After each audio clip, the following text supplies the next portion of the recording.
নমস্কার প্রিয় শ্রোতা বন্ধুরা, রাধা কৃষ্ণ উইথ পিয়ালি চ্যানেলে আমি পিয়ালি আছি। আজকে আপনাদের সাথে ভগবান শ্রীকৃষ্ণের মধুর এবং মূল্যবান বাণী যা আপনাদের সাথে আলোচনা করার জন্য। প্রিয় শ্রোতা বন্ধুরা, আজকে আমি আপনাদের সাথে শ্রীমদ্ ভগবদ গীতার সাংখ্যযোগের অষ্টম শ্লোক যা আজকে আমি আপনাদের সাথে পাঠ করে শোনাতে চলেছি। প্রিয় শ্রোতা বন্ধুরা, আপনারা কে কোথা থেকে ভগবান শ্রীকৃষ্ণের তথা শ্রীমদ্ ভগবদ গীতা পাঠ শুনছেন, আপনাদের গুরুত্বপূর্ণ মতামত দেবেন, কমেন্ট করবেন। আপনাদের কেমন লাগছে শ্রীমদ্ ভগবদ গীতা পাঠ, তা আপনাদের গুরুত্বপূর্ণ মতামত দিতে একদমই ভুলে যাবেন না। প্রিয় শ্রোতা বন্ধুরা, চ্যানেলে যদি প্রথমবার হয়ে থাকেন অবশ্যই চ্যানেলটিকে সাবস্ক্রাইব করে দিতে একদমই ভুলে যাবেন না। আপনারা অতি অবশ্যই শ্রীমদ্ ভগবদ গীতা পাঠ অবশ্যই শুনতে থাকুন। প্রিয় শ্রোতা বন্ধুরা,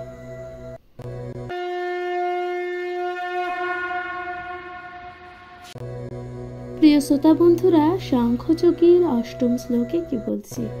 অষ্টম শ্লোকে বলছি, নহি প্রপশ্যামি মামা পুনদ্ধাম যচ্ছকমুচ্ছ শনম বৃন্দ্রি আনম অবাপ্য ভূমা বশপত্ন মৃদ্ধাং রাজ্যং সুরানামপি চাধিপত্যম। প্রিয় শ্রোতা বন্ধুরা, তাহলে কি বলছে, এর অনুবাদে কি আছে? প্রিয় শ্রোতা বন্ধুরা, অষ্টম শ্লোকে অনুবাদে কি বলছে? অনুবাদে বলছে, আমার ইন্দ্রিয়গুলিকে শুকিয়ে দিচ্ছে যে শোক, তা দূর করবার কোনো উপায় আমি খুঁজে পাচ্ছি না। এমনকি স্বর্গের দেবতাদের মধ্যে অধিপত্য নিয়ে সমৃদ্ধিশালী প্রতিবন্ধী বিহীন রাজ্য এই পৃথিবীতে লাভ করলেও আমার এই শোকের বিনাশ হবে। শ্রোতা বন্ধুরা, তাহলে এর তাৎপর্য কি? তাৎপর্য হচ্ছে, অর্জুন যদিও তার মতকে সুপ্রতিষ্ঠিত করবার জন্য ধর্মগত ও নীতিগত যুক্তির অবতারণা করেছিলেন, কিন্তু তবুও যেন তিনি তার গুরু শ্রীকৃষ্ণের সাহায্য ছাড়া তার প্রকৃত সমস্যা সমাধান করতে পারছিলেন না। প্রিয় শ্রোতা বন্ধুরা, তাহলে অর্জুনের গুরু এখানে শ্রীকৃষ্ণের কথা বলা হয়েছে। সুতরাং তার গুরুর সাহায্য ছাড়া শ্রীকৃষ্ণ কিন্তু কোনো সমস্যারই সমাধান করতে পারছিলেন না। তিনি বুঝতে পারছিলেন যে সমস্যা তার সমগ্র সত্তাকে দগ্ধ করছিল, তা ভগবান শ্রীকৃষ্ণের মতন একজন গুরুদেবের সহায়তা ছাড়া নিজেকে তথাকথিত জ্ঞানের সাহায্য দূরীভূত করা অসম্ভব ছিল। প্রিয় শ্রোতা বন্ধুরা, তিনি এটাও বুঝতে পেরেছিলেন যে একজন গুরুদেবের সাহায্য ছাড়া তার মধ্যে জ্ঞানের আলো বা জ্ঞানের সাহায্যই দূরীকৃত করা কিন্তু অসম্ভব ছিল। কেতাবী বিদ্যা, পাণ্ডিত্য, উচ্চপদ প্রভৃতির জীবনের প্রকৃত সমস্যা সমাধান করতে অক্ষম শ্রীকৃষ্ণের মতো একজন গুরুই কেবল সাহায্য করতে পারেন। প্রিয় শ্রোতা বন্ধুরা, তাহলে কি বলছেন? কেতাবী বিদ্যা মানে বইয়ের বিদ্যা। কেতাবী বিদ্যা কথাটির অর্থ হচ্ছে পুস্তক। আচ্ছা, আমরা যে বই পড়ি সেটাকে কেতাবী বিদ্যা কথা বলা হয়েছে। পাণ্ডিত্য মানে পণ্ডিতদের যে জ্ঞান। উচ্চপদ প্রভৃতির জীবনের প্রকৃত সমস্যা সমাধানের করতে অক্ষম। আচ্ছা, উচ্চপদ এছাড়া যে পণ্ডিতদের জ্ঞান কিন্তু আমাদের জীবনের যে প্রকৃত সমস্যা তা কিন্তু সমাধান করতে পারে না। কিন্তু শ্রীকৃষ্ণের মতন একজন গুরুই কেবল এই সমস্যা সমাধান করতে পারেন। প্রিয় শ্রোতা বন্ধুরা, সুতরাং শ্রীকৃষ্ণের মতন একজন গুরুই কিনা পারেন এই জ্ঞান, অর্থাৎ এই যে আমাদের মনের সমস্যাগুলোকে দূর করতে। প্রিয় শ্রোতা বন্ধুরা, তাই সিদ্ধান্ত হচ্ছে সর্বতোভাবে কৃষ্ণ ভাবনার গুরুই সদ্গুরু।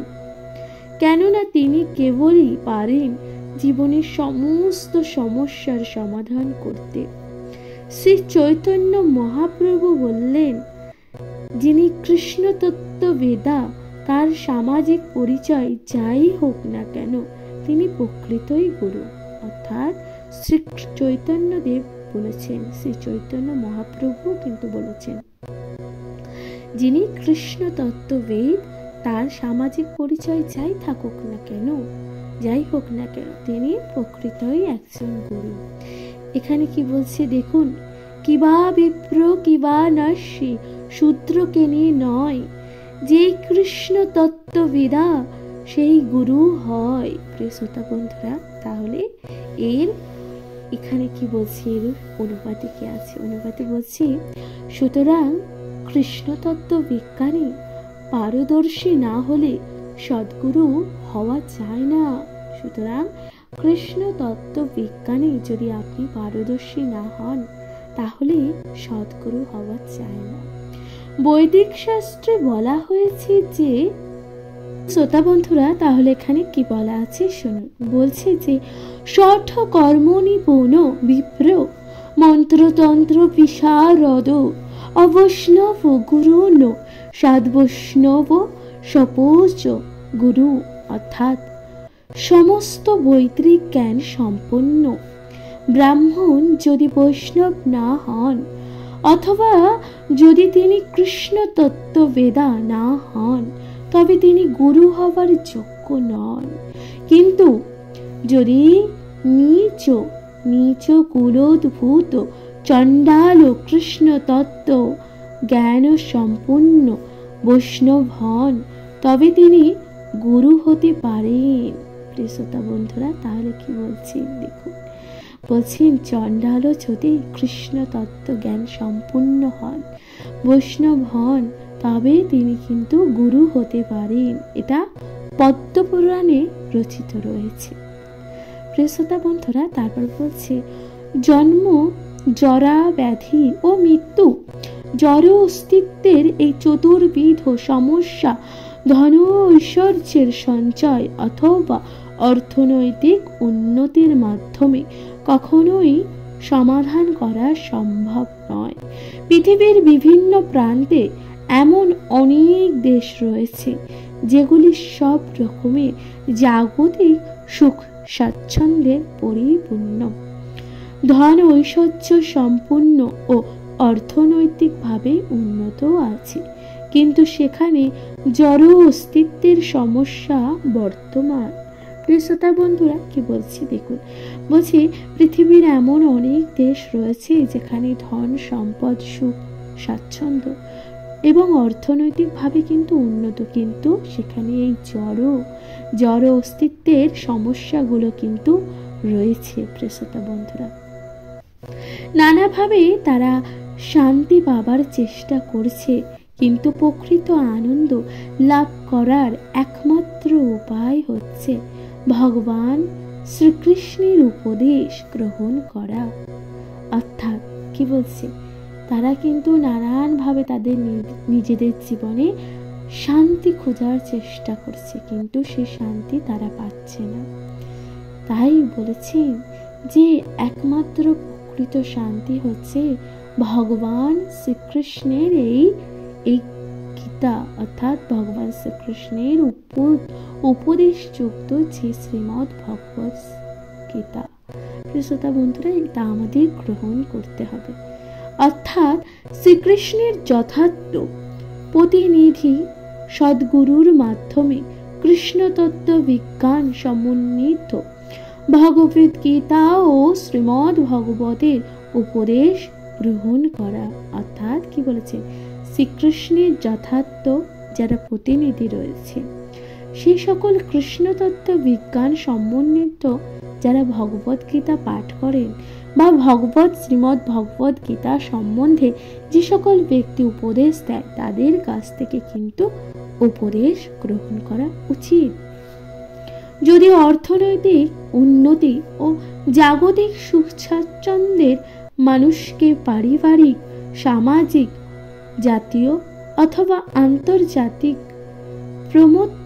প্রমোতাত্ত্বিক জনিত শোক থেকে উদ্ধার করতে পারত, তবে অর্জুন বলতেন না প্রতিবন্ধ বিহীন পৃথিবীর সাম্রাজ্য অথবা স্বর্গলোকের অধিপতি তাকে শোক মুক্ত করতে পারবে না। প্রিয় শ্রোতা বন্ধুরা, তাহলে বুঝতে পারছেন কি বলছি?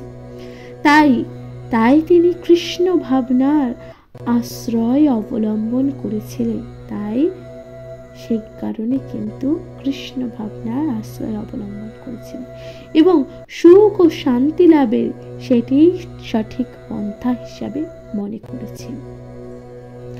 অর্থনৈতিক উন্নতি এবং জাগতিক অধিপত্তি জড় প্রকৃতির বিপর্যয়ের ফলে মুহূর্তের মধ্যে ধূলিসাৎ হয়ে যেতে পারে। প্রিয় শ্রোতা বন্ধুরা, অর্থনৈতিক উন্নতি হচ্ছে বা জাগতিক অধিপত্তি বা জড় প্রকৃতির বিপর্যয়ের ফলে মানুষের সেই সকল কিছুই কিন্তু মুহূর্তের মধ্যেই ধূলিসাৎ হয়ে যেতে পারে। অর্থাৎ আজ যদি আপনার কাছে অর্থ রয়েছে, কালও যে আপনার কাছে সেই অর্থ বর্তমান থাকবে তার কিন্তু কোনো মানেই নেই। কি বলছি দেখুন, এমনকি উচ্চলোকে উন্নতি হবার প্রচেষ্টা, যেমন মানুষের চাঁদে যাবার প্রয়াস, তাও প্রকৃতির একটি আঘাতে বিনষ্ট হয়ে যেতে পারে। ভগবদ গীতায় তা প্রতিপন্ন হয়েছে। কি বলছি? ক্ষীণে পুণ্যমর্তলোকং বৃষ্যন্তি, সমস্ত পুণ্য কর্মের ফল শেষ হয়ে গেলে চরম সুখ ও সমৃদ্ধ পুণ্য জীবন থেকে নিতান্তই নিম্নস্তরের জীবন পতিত হয়। জগতে অনেক রাজনীতিবিদ এভাবেই অধঃপতিত হয়েছে। এই ধরনের অধঃপতন অধিক শোকের কারণ হয়ে দাঁড়ায়। শ্রোতা বন্ধুরা, তাহলে এই যে অধঃপতন মানুষের জীবনে, তা কিন্তু এক প্রকার শোকের কারণ হয়ে দাঁড়ায়। কি বলছে, কি বুঝতে পারছেন প্রিয় শ্রোতা বন্ধুরা? যেখানে বলছে চাইছে যে অতিরিক্ত মানুষের কাছে ধন সম্পদ থাকা, তা যে আপনার কাছে চিরকাল তা বর্তমান থাকবে, এর কিন্তু কোনো মানেই নেই। তাই আমরা যদি যথার্থ শোকের নিরসন করতে চাই, তবে আমাদের অর্জুনের মতন ভগবান শ্রীকৃষ্ণের শরণাপন্ন হতে হবে। প্রিয় শ্রোতা বন্ধুরা, তাই বলছি, আমরা যদি সেই শোক ভুলে যেতে চাই, তাহলে আমাদেরকেও অর্জুনের মতন কি করতে হবে? ভগবান শ্রীকৃষ্ণের শরণ নিতে হবে। সুতরাং অর্জুন শ্রীকৃষ্ণের কাছে তার সমস্যার যথার্থ সমাধান করার জন্য আবেদন করেছিলেন এবং সেটি কৃষ্ণ ভাবনামৃতের পন্থা। প্রিয় শ্রোতা বন্ধুরা, তাহলে কৃষ্ণ ভাবনার মতের যে পন্থা, তা আপনারা বুঝতে পারছেন। প্রিয় শ্রোতা বন্ধুরা, অষ্টম শ্লোকে যা খুব সুন্দরভাবে বর্ণনা করা রয়েছে। এরপর আপনাদের সাথে আলোচনা করতে চলেছি নবম শ্লোক। নবম শ্লোকে কি বলছে শুনুন।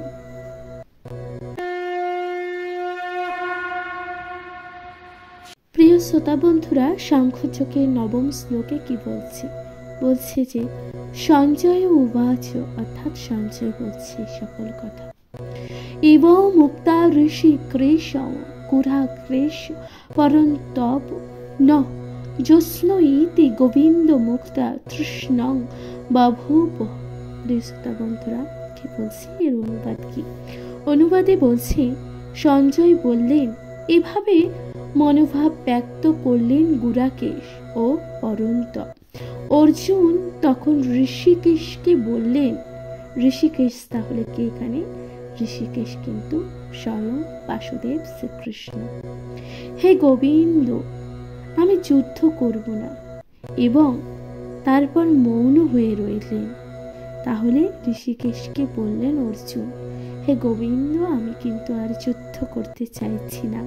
এবং তারপর মৌন কথার অর্থ হচ্ছে চুপ করে থাকা। প্রিয় শ্রোতা বন্ধুরা, তাহলে এর তাৎপর্য কি?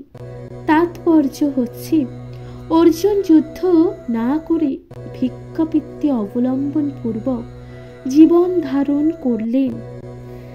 যিনি ধৃতরাষ্ট্র মনে মনে নিশ্চয়ই খুব আনন্দিত হয়েছিলেন। কিন্তু অর্জুন হচ্ছেন পরন্তপ। অর্থাৎ পরন্তপ কথাটির অর্থ কি? পরন্তপ কথাটির অর্থ হচ্ছে শত্রুর বিনাশকারী। তা উল্লেখ করে সঞ্জয় তাকে পুনরায় নিরাশ করেছেন। প্রিয় শ্রোতা বন্ধুরা, তার মানে এখানে বলছি যে কথাটি শুনছেন, অর্থাৎ অর্জুন যুদ্ধ করতে চাইছেন না প্রথম দিন থেকে। অর্জুন যুদ্ধ ত্যাগ করে সে কিন্তু ভিক্ষাবৃত্তি করেও নিজের জীবন অতিবাহিত করতে চাইছে। এই কথাটি শোনার পর ধৃতরাষ্ট্র অত্যন্ত আনন্দিত অনুভব করেছেন। কিন্তু যখন আবার সঞ্জয় পরক্ষণে বলল যে অর্জুন হচ্ছেন পরন্তপ, অর্থাৎ শত্রু দমনকারী, এই কথাটি বলার মুহূর্তে ধৃতরাষ্ট্রের সেই শান্তি তা উদ্বেগে পরিণত হয়েছে। প্রিয় শ্রোতা বন্ধুরা, যদিও অর্জুন পারিবারিক বন্ধনের বর্ষবর্তী হয়ে সাময়িকভাবে মোহাচ্ছন্ন হয়ে পড়েছিলেন, অর্থাৎ অর্জুন এই পরিবারের চিন্তার কারণে সাময়িকভাবে কিন্তু মোহে আচ্ছন্ন হয়ে পড়েছিলেন, কিন্তু তারপরেই তিনি পরম গুরু ভগবান শ্রীকৃষ্ণের চরণে শরণাগত হয়ে তার শিষ্যত্ব বরণ করেছিলেন। এবং তারপরেই অর্জুন কিন্তু যখন তা বুঝতে পারলেন তার ভুল কিভাবে হচ্ছে, তখন কিন্তু তিনি পরম গুরু অর্থাৎ শ্রীকৃষ্ণের কাছে শিষ্যত্ব গ্রহণ করেছিলেন। এটির অর্থ ছিল এই যে অর্জুন শীঘ্রই পারিবারিক বন্ধনের মোহ থেকে উদ্ভূত সুখ মুক্ত হয়ে যথার্থ আত্মজ্ঞান বা কৃষ্ণ ভাবনামৃত লাভ করবেন এবং তারপর যুদ্ধে আত্মনিয়োগ করবেন। অর্থাৎ অর্জুনের এই চিন্তা ভাবনার কারণও কিন্তু এটাই যে অর্জুন তার পরিবারের প্রতি যে মোহ, সেই মোহ থেকে সে বেরিয়ে আসতে চাইছিলেন। এভাবে ধৃতরাষ্ট্রের আনন্দ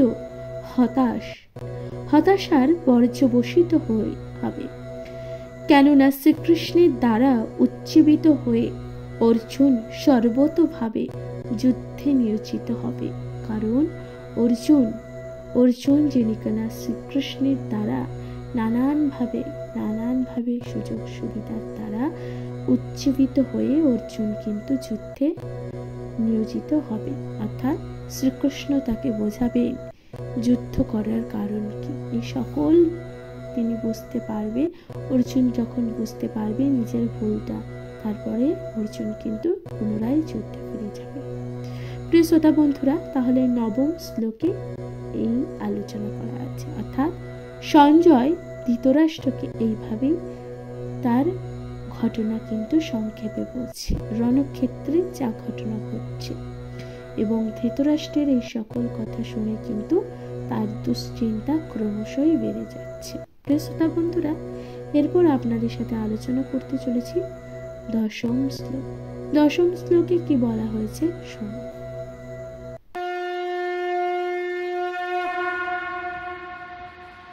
প্রিয় শ্রোতা বন্ধুরা, তাহলে সাংখ্যযোগের দশম শ্লোকে কি বলছে? দশম শ্লোকে বলছে তনুবাচ ঋষিক্রেশ প্রভু সন্নিব ভারত শনয়োরুভয় মধ্যে বিষীদন্ত মৃদং বৎস। প্রিয় শ্রোতা বন্ধুরা, তাহলে এর অনুপাতে কি আছে? অনুপাতে বলছে হে ভারত, সেই সময় স্মিত হেসে শ্রীকৃষ্ণ উভয় পক্ষের সৈন্যদের মাঝখানে বিষাদগ্রস্ত অর্জুনকে এই কথা বললেন। কি বললেন এবার অর্জুনকে? এর তাৎপর্য কি আছে? তাৎপর্য আছে দুই অন্তরঙ্গ বন্ধু ঋষিকেশ ও গুরাকেশের মধ্যে কথোপকথন হচ্ছিল। অর্থাৎ ঋষিকেশ বাসুদেব শ্রীকৃষ্ণ এবং গুরাকেশ হচ্ছে অর্জুন। কি কথোপকথন হচ্ছিল? বন্ধু হিসাবে তারা দুজনেই ছিলেন সমপর্যায়ভুক্ত, কিন্তু তাদের মধ্যে একজন স্বেচ্ছাকৃতভাবে অপরের শিষ্যত্ব বরণ করেছিলেন এবং শ্রীকৃষ্ণ হাসছিলেন, কারণ একজন বন্ধু একজনের শিষ্য হতে মনস্থ করেছিলেন। পরমেশ্বর হওয়ার ফলে সকলেই প্রভুরূপে তিনি সবসময় পরম নিরন্তা। প্রিয় শ্রোতা বন্ধুরা, অর্থাৎ পরমেশ্বর হওয়ার জন্য তিনি সকলের কাছে প্রভুরূপে কিন্তু নিরন্তা। কিন্তু তা সত্ত্বেও তিনি তার ভক্তের বাসনা অনুযায়ী তাদের বন্ধু, পুত্র বা প্রেমিক হতে সম্মত নন। প্রিয় শ্রোতা বন্ধুরা, কি বলছে? কিন্তু তা সত্ত্বেও তিনি তার ভক্তের বন্ধু বা পুত্র বা প্রেমিক হতে সম্মত নন। কিন্তু তার ভক্ত যখন তাকে গুরুরূপে বরণ করলেন, তিনি তৎক্ষণাৎ গুরুর ভূমিকা অবলম্বন পূর্বক গুরুবৎ গাম্ভীর্য সহকারে উপদেশও প্রদান করলেন। অর্থাৎ তার সেই বন্ধু অর্থাৎ অর্জুন যখন তাকে গুরুরূপে তাকে যখন স্বীকার করলেন, তিনি তখন তাকে সেই গাম্ভীর্য সহকারে উপদেশও কিন্তু প্রদান করলেন। এখানে আমরা দেখতে পাই গুরু ও শিষ্যের মধ্যে কথোপকথন হচ্ছিল প্রকাশ্যভাবে যুদ্ধক্ষেত্রে দুই সেনাবাহিনীর মাঝখানে, যার ফলে সেই কথা শ্রবণ করে সকলেই লাভবান হতে পেরেছিল। প্রিয় শ্রোতা বন্ধুরা, যখন সেই গুরু শিষ্যের মধ্যে কথা হচ্ছিল, তখন কিন্তু সবাই সেই কথা শ্রবণ করছিল এবং সেই কথা শ্রবণ করে কিন্তু সকলেই লাভবান হচ্ছিল। সুতরাং ভগবদ গীতার বাণী কোনো বিশেষ ব্যক্তি, সমাজ অথবা সম্প্রদায়ের জন্য নয়। সুতরাং ভগবদ গীতার যে বাণী শুধুমাত্র কোনো বিশেষ কোনো ব্যক্তির জন্য নয়, অথবা কোনো সমাজ বা কোনো সম্প্রদায়ের জন্য কিন্তু নয়। এই বাণী সকলের জন্য, এই বাণী সকলের জন্য এবং শত্রু মিত্র নির্বিশেষে তা শ্রবণ করার জন্য সমানভাবে সকলের অধিকার আছে। প্রিয় শ্রোতা বন্ধুরা, তাহলে বুঝতে পারছেন শ্রীমদ্ ভগবদ গীতা যা সে শুধুমাত্র কোনো সম্প্রদায় কিংবা কোনো ব্যক্তি যে শ্রবণ করবে তার কিন্তু কোনো মানে নেই। এই শ্রীমদ্ ভগবদ গীতা তা কিন্তু সকল স্তরের মানুষ, সকল মানুষই কিন্তু শ্রবণ করতে পারে এবং নিজেদের জীবন যাপন পরিবর্তন করতে পারে। প্রিয় শ্রোতা বন্ধুরা, এরপর 11 নং শ্লোকে কি বলা আছে তা অবশ্যই শুনতে থাকুন। কমেন্টে লিখতে ভুলে যাবেন না। জয় শ্রী রাধা কৃষ্ণ।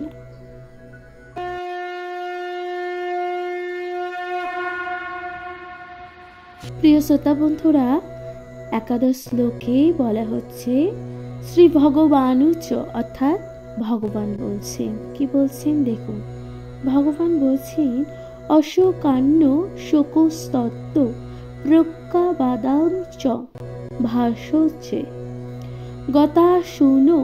গতাশুনশ্চ নানু শোচন্তি পণ্ডিতা। প্রিয় শ্রোতা বন্ধুরা, তাহলে এর অনুবাদ কি আছে? অনুবাদে বলছেন পরমেশ্বর ভগবান বললেন তুমি প্রাজ্ঞের মতো কথা বলছো, অথচ যে বিষয়ে শোক করা উচিত নয় সেই বিষয়ে শোক করছো। যারা যথার্থই পণ্ডিত তারা কখনোই জীবিত বা মৃত কারোর জন্যই শোক করেন না। প্রিয় শ্রোতা বন্ধুরা, তাহলে কি বলছে দেখুন, বলছি যারা যথার্থই পণ্ডিত ব্যক্তি তারা কখনোই জীবিত বা মৃত কোনো ব্যক্তির জন্যই কিন্তু শোক করছে না বা করে। তাহলে এর তাৎপর্যে কি আছে? তাৎপর্যে আছে ভগবান অবিলম্বে আচার্যের ভূমিকা অবিলম্ব পূর্বক পরোক্ষভাবে অর্জুনকে মহামূর্খ বলে শাসন করলেন। অর্থাৎ ভগবান নিজেকে আচার্যের ভূমিকায়, গুরুর ভূমিকায় থেকে অর্জুনকে কিন্তু মহামূর্খ বলে শাসনও করলেন। ভগবান কি বলছেন দেখুন, তুমি প্রাজ্ঞের মতন কথা বলছো, কিন্তু তুমি জানো না যে তুমি জানো না যে প্রকৃত জ্ঞানী হয় যিনি জানেন দেহ কি ও আত্মা কি। কোনো অবস্থাতেই অর্থাৎ জীবিত অথবা মৃত দেহের জন্য তিনি কিন্তু শোক করেন না। পরবর্তী অধ্যায়গুলোতে ব্যাখ্যা করা হয়েছে প্রকৃত জ্ঞান হচ্ছে সেই জ্ঞানী যার জড় দেহ ও চেতন আত্মার মধ্যে পার্থক্য নিরূপণ করেন এবং উভয়ই পরম নিয়ন্তা। প্রিয় শ্রোতা বন্ধুরা, তারপর কি বলছে দেখুন, বলছেন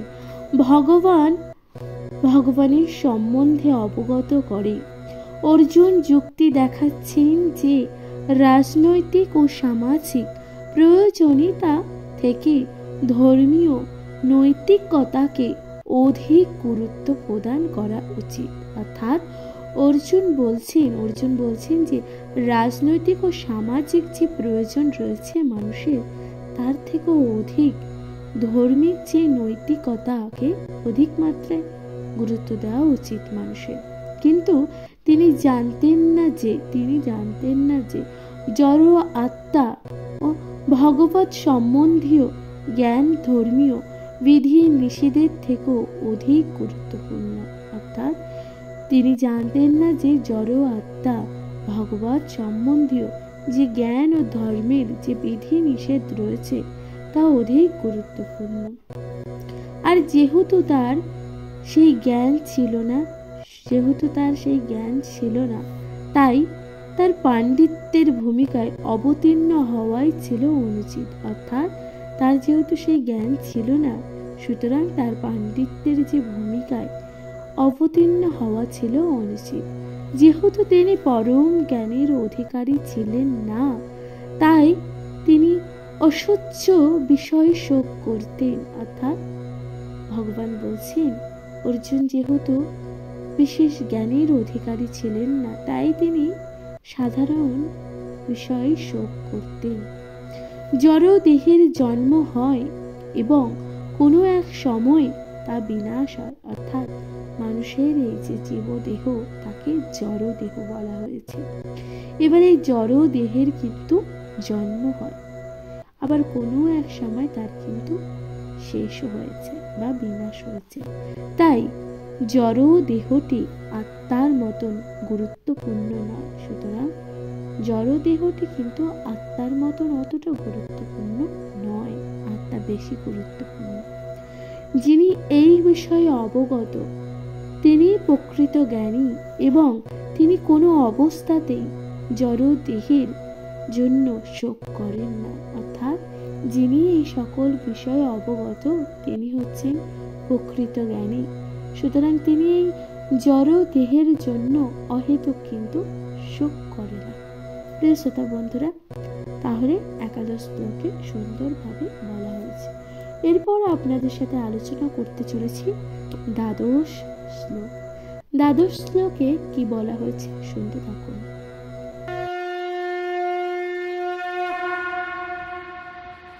প্রিয় শ্রোতা বন্ধুরা, তাহলে দ্বাদশ শ্লোকে কি বলা হচ্ছে? দ্বাদশ শ্লোকটি একটু বৃহৎ হতে চলেছে।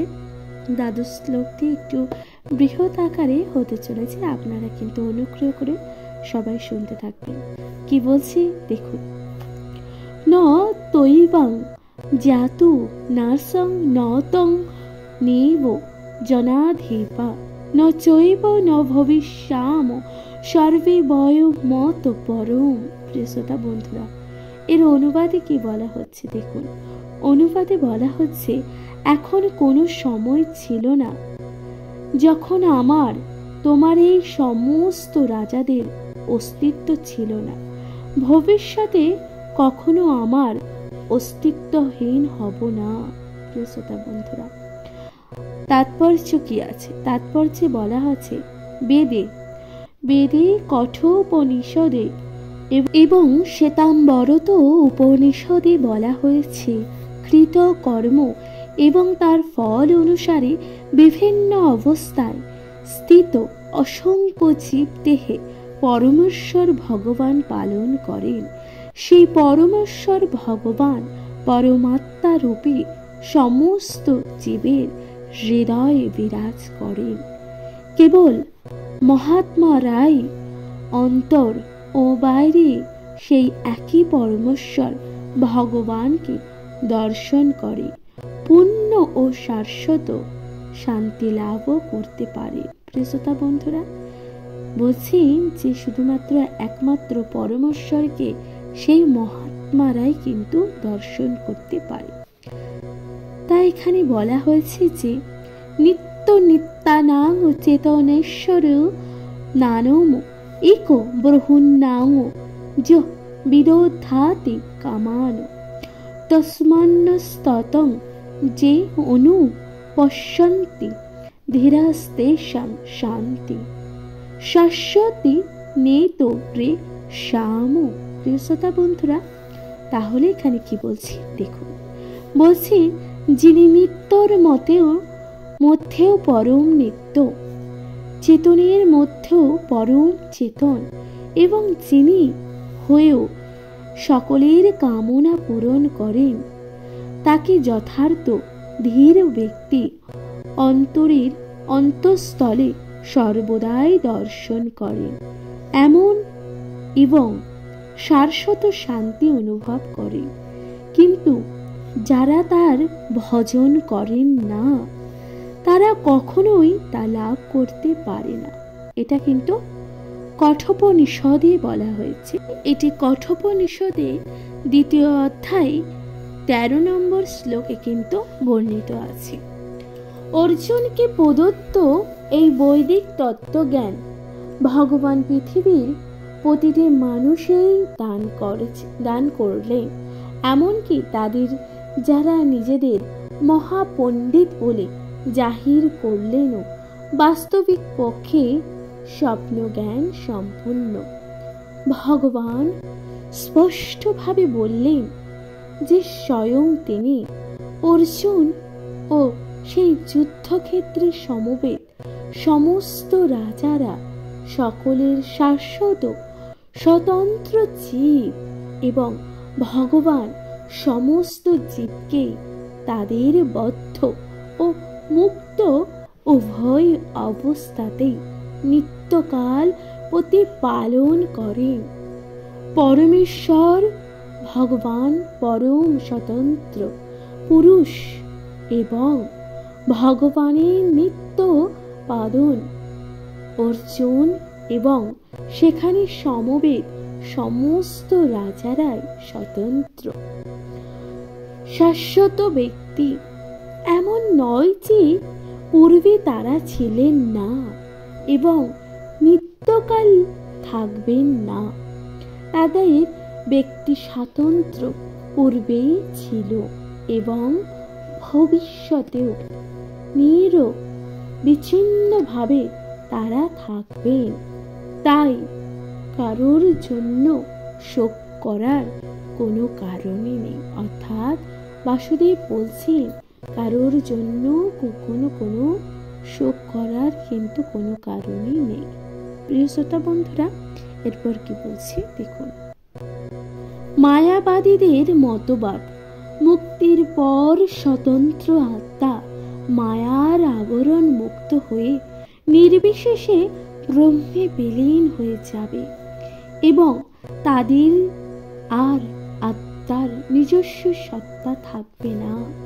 পরম তত্ত্বজ্ঞ ভগবান শ্রীকৃষ্ণের দ্বারা তা এখানে অনুমোদিত হয়নি। প্রিয় শ্রোতা বন্ধুরা, তাহলে কি বলছেন দেখুন, এই যে মায়াবাদীদের মতবাদ অনুসারে যে আত্মা এবং তার যে দেহ তা কিন্তু পরম ব্রহ্মে বিলীন হয়ে যাবে, তাই কিন্তু বলছি। তাছাড়া কেবল বদ্ধ দশায় আমরা ব্যক্তি স্বাতন্ত্র্য অনুভব করি, সেই মতবাদও ভগবান এখানে অনুমোদন করেননি। ভগবান শ্রীকৃষ্ণ এখানে স্পষ্টভাবে বললেন ভগবান নিজের ও অন্য সকলের অস্তিত্ব শাশ্বত এবং ভবিষ্যতেও শাশ্বতই থাকবে, যা উপনিষদে স্বীকার করা হয়েছে। শ্রীকৃষ্ণের মুখ নিঃসৃত এই সমস্ত উক্তি প্রমাণিক, কারণ তিনি কখনোই মায়ার দ্বারা প্রভাবিত হন না, অর্থাৎ শ্রীকৃষ্ণ কখনোই তো মায়ার দ্বারা প্রভাবিত হয় না। সুতরাং ভগবান স্বয়ং মায়া রচনা করেন, তিনি কি মায়ার দ্বারাই প্রভাবিত হতে পারেন? কখনোই নয়।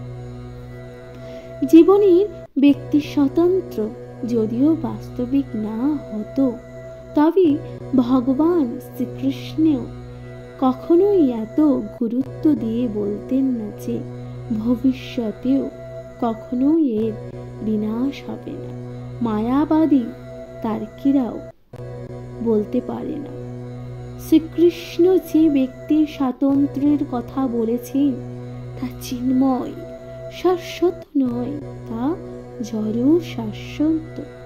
কিন্তু এই যুক্তি মেনে নিলেও প্রশ্ন থেকে যায় যে তা হলো ভগবান শ্রীকৃষ্ণ তার নিজের সম্বন্ধে যে স্বাতন্ত্র্যের কথা বলেছিলেন সেটি কি ধরনের স্বাতন্ত্র্য?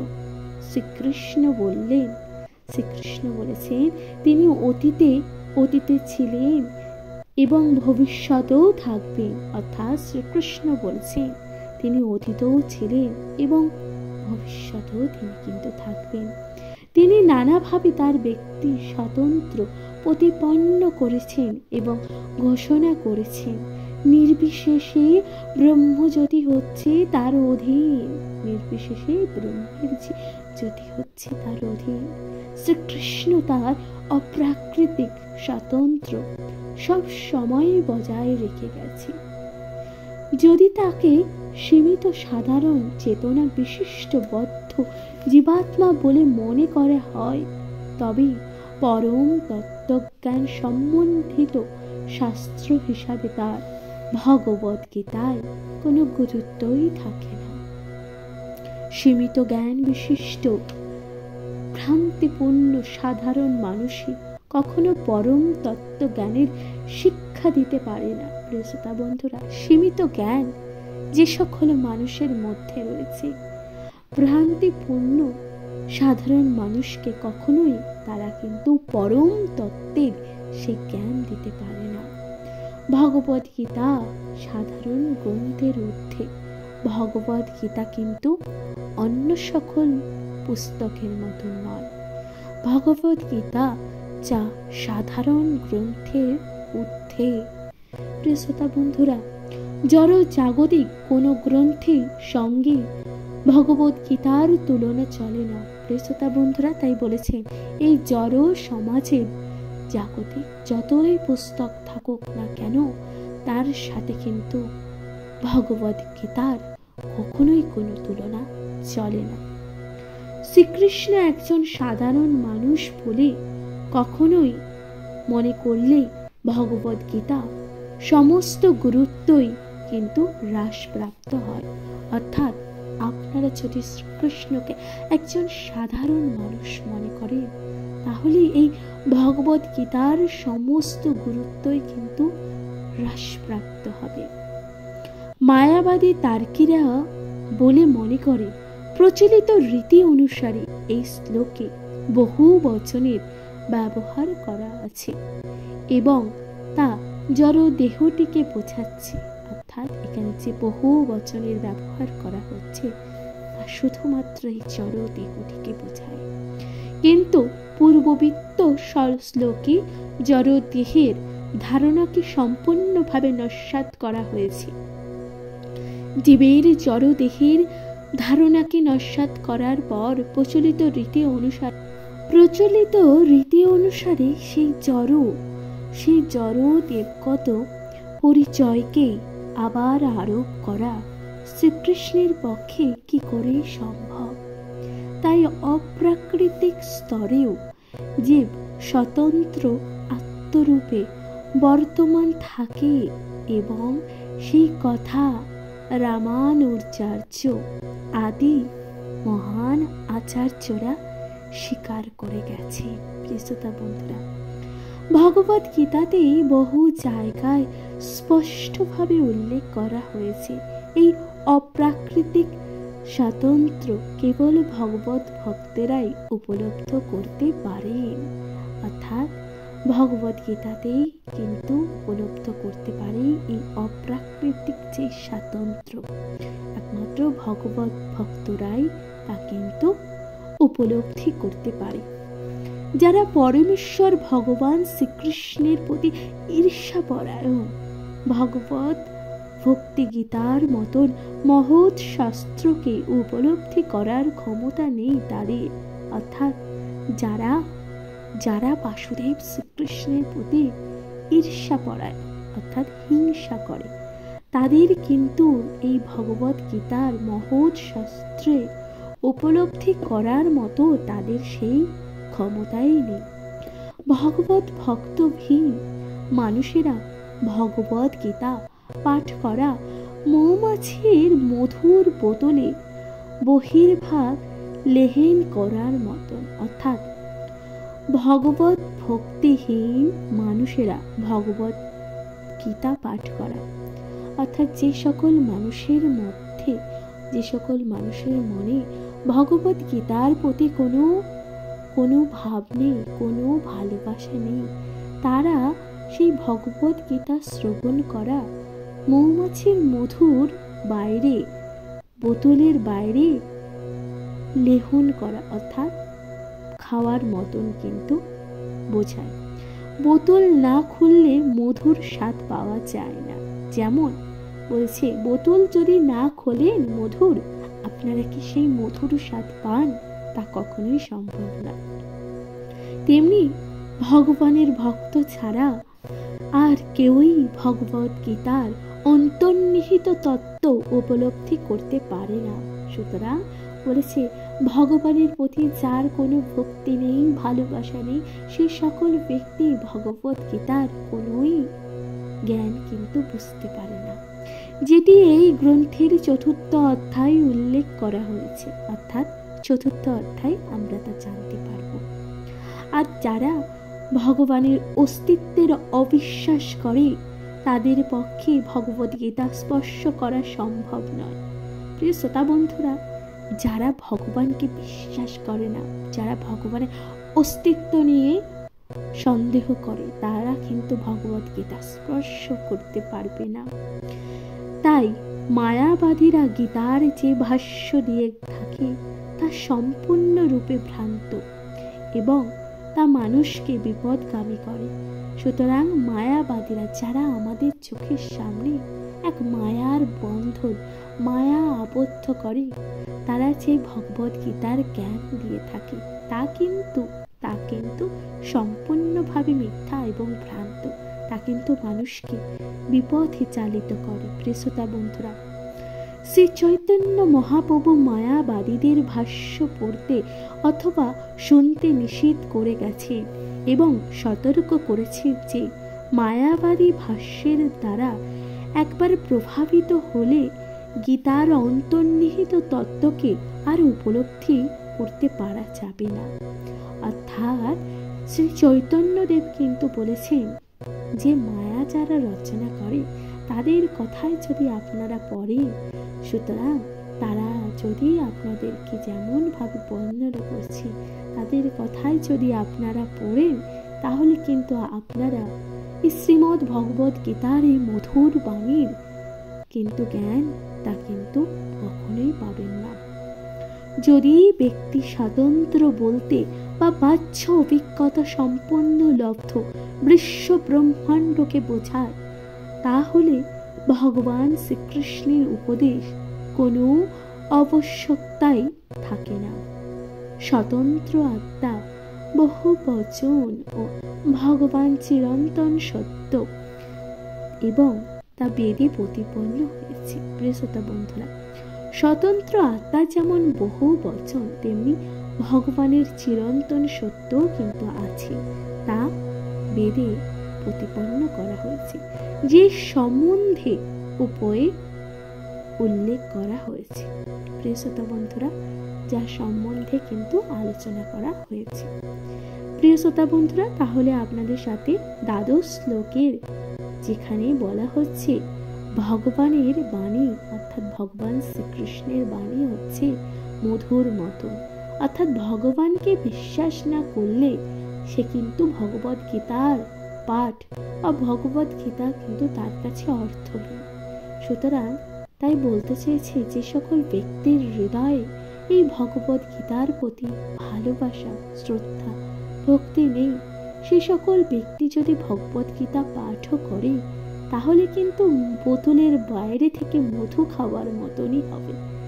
অর্থাৎ সে ব্যক্তি কিন্তু বোতল না খুলে মধুর স্বাদ না নেওয়ার মতনই তার কাছে কিন্তু লাগবে। সুতরাং প্রিয় শ্রোতা বন্ধুরা, ভগবদ গীতা অবশ্যই শ্রবণ করুন এবং পড়ুন, কিন্তু তা ভক্তি এবং ভালোবাসা সহযোগে। প্রিয় শ্রোতা বন্ধুরা, ভগবানের অস্তিত্ব যা আমাদের অন্তরেই রয়েছে এবং আমরা চাইলেই ভগবানকে উপলব্ধি, ভগবানকে পেতে পারি। প্রিয় শ্রোতা বন্ধুরা, তাহলে শ্রীমদ্ ভগবদ গীতা যা আমি আপনাদের সাথে আলোচনা করলাম, আমি প্রিয়ারেই আজকে আপনাদের সাথে শ্রীমদ্ ভগবদ গীতা পাঠ করে শোনালাম। আপনাদের কেমন লাগছে শ্রীমদ্ ভগবদ গীতা তা অবশ্যই আপনাদের মূল্যবান মতামত দিতে ভুলে যাবেন না। কমেন্ট করবেন, অবশ্যই নিজেদের প্রিয়জনদের মধ্যে ভাগ করে নিতে ভুলে যাবেন না। অবশ্যই সাবস্ক্রাইব করে দিয়ে পাশে থাকবেন। প্রিয় শ্রোতা বন্ধুরা, ভালো থাকবেন, সুস্থ থাকবেন, শুনতে থাকবেন শ্রীমদ্ ভগবদ গীতা। কমেন্টে লিখতে ভুলে যাবেন না। শ্রোতা বন্ধুরা, কমেন্টে লিখতে ভুলে যাবেন না জয় শ্রী রাধা কৃষ্ণ। এবং শ্রীমদ্ ভগবদ গীতা অবশ্যই শ্রবণ করবেন, নিজেদের কাছের মানুষ, প্রিয়জনদের মধ্যে ভাগ করে নেবেন। ভালো থাকবেন, সুস্থ থাকবেন, শুনতে থাকবেন শ্রীমদ্ ভগবদ গীতা পাঠ। নমস্কার।